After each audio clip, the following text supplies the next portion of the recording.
Hey friends, my name is Pastor Bob Piccola. I'm the pastor of Lehigh Valley Worship Center at 1555 Linwood Street in Bethlehem, Pennsylvania. I wanted to start something new as kind of an outreach from our church, just to kind of get people a little familiar with who we are and what we do at the church. I wanted to call it Wisdom Wednesdays. What Wisdom Wednesdays will be is sort of a video blog of excerpts taken from some of my messages that I've preached on Sunday mornings. The first one I'm going to do, I'm calling An Appointment with Destiny. This is a message that I preached several months ago at the church.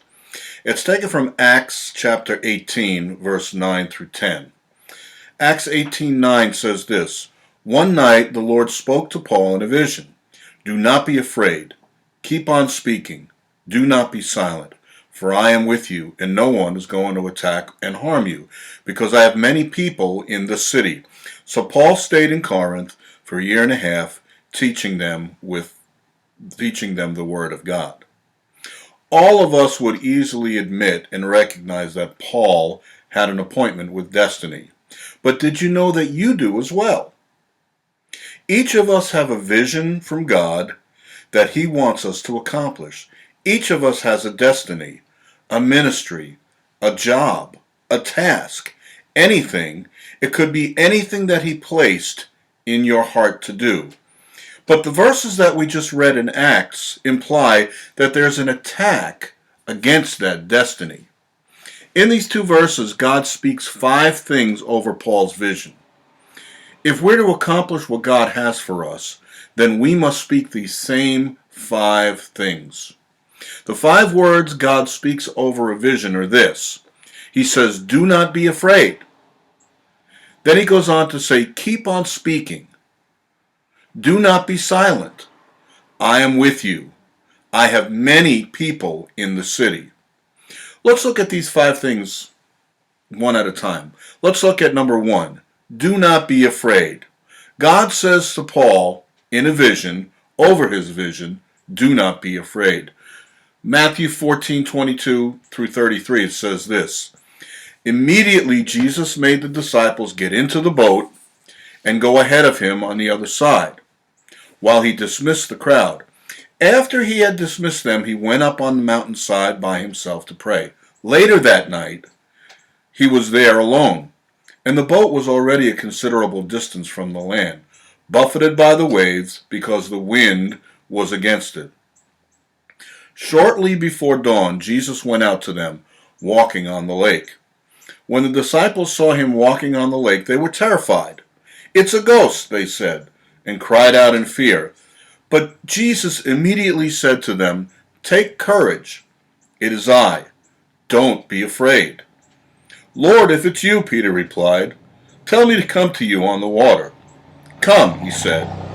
Then Peter got down of the boat, walked on the water, and came towards Jesus.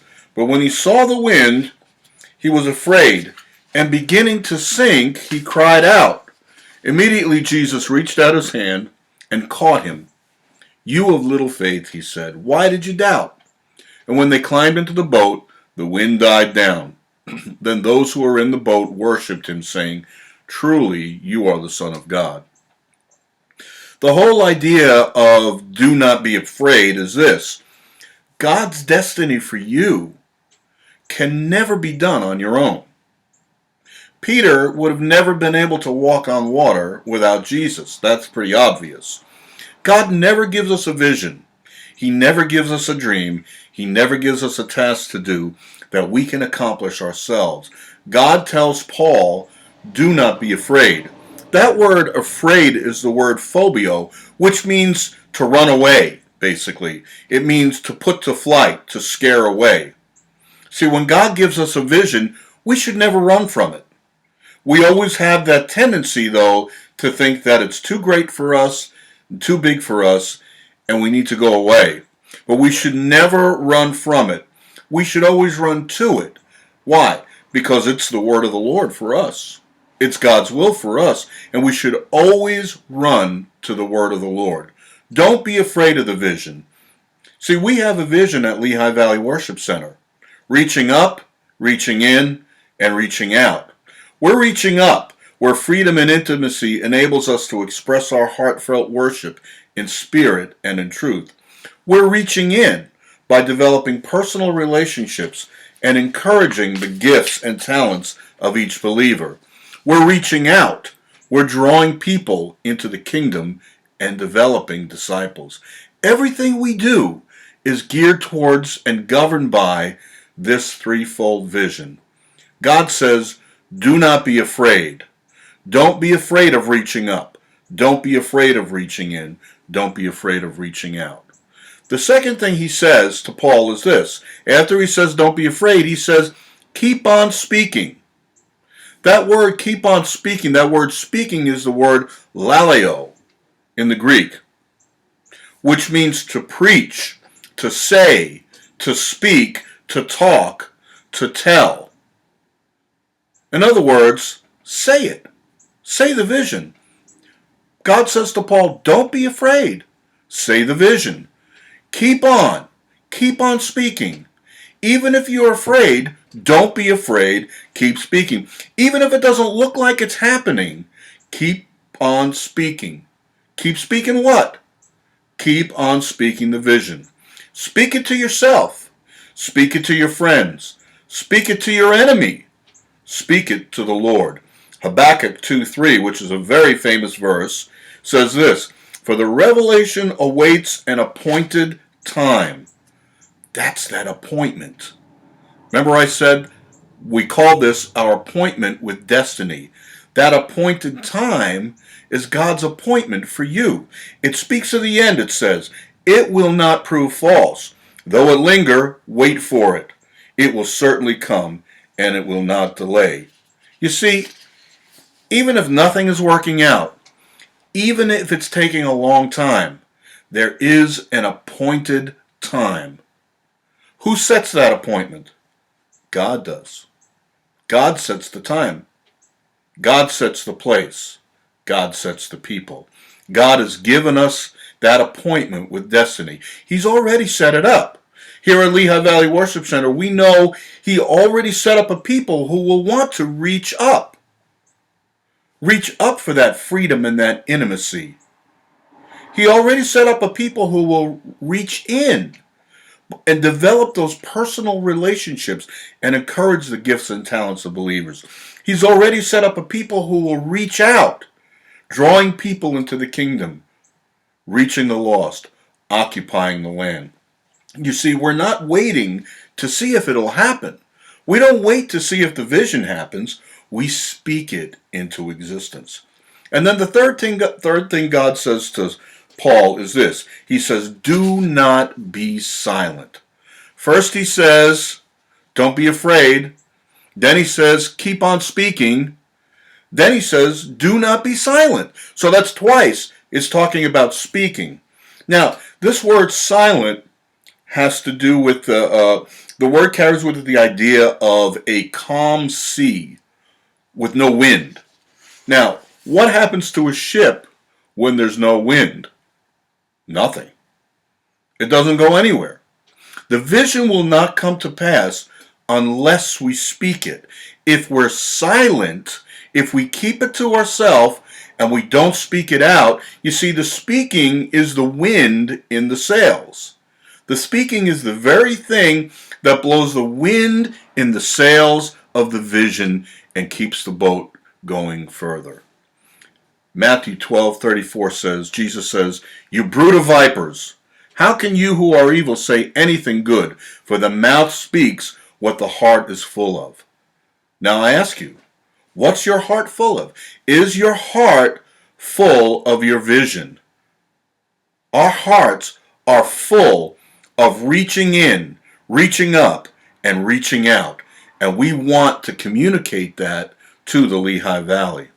So number four, the thing that God says to Paul is, he says, I am with you. I am with you.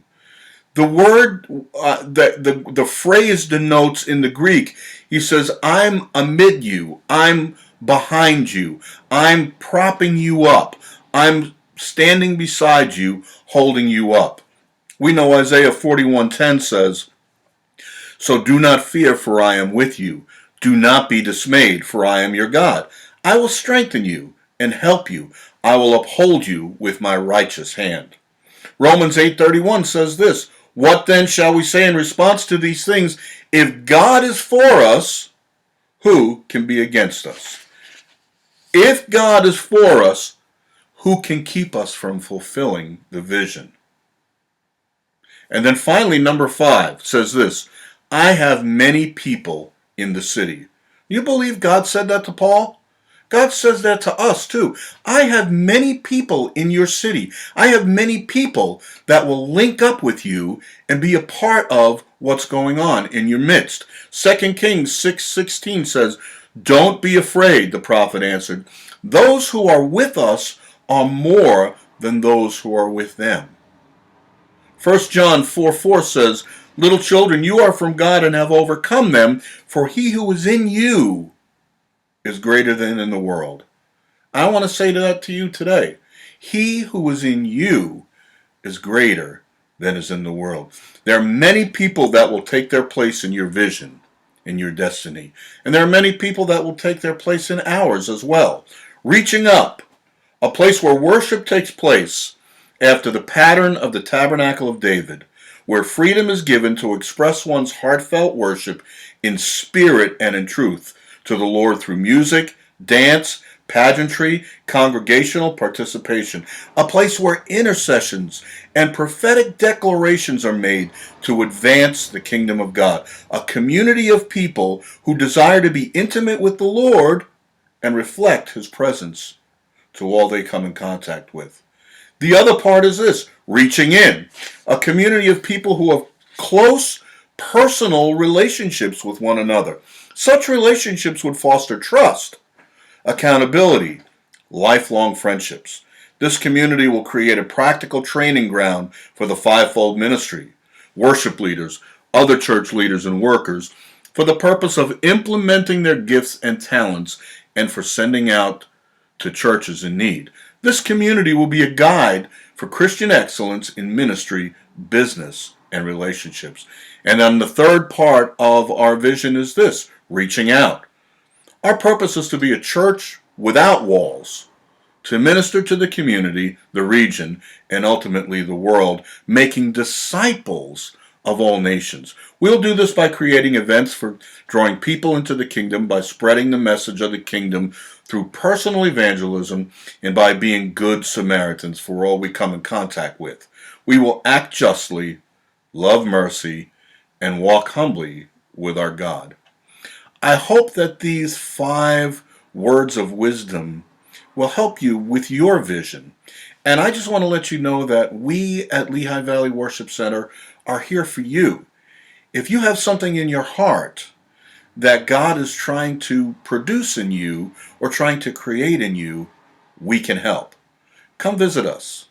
Come see what's going on, and we'll work together to occupy the land and bring the kingdom of heaven to earth. Amen.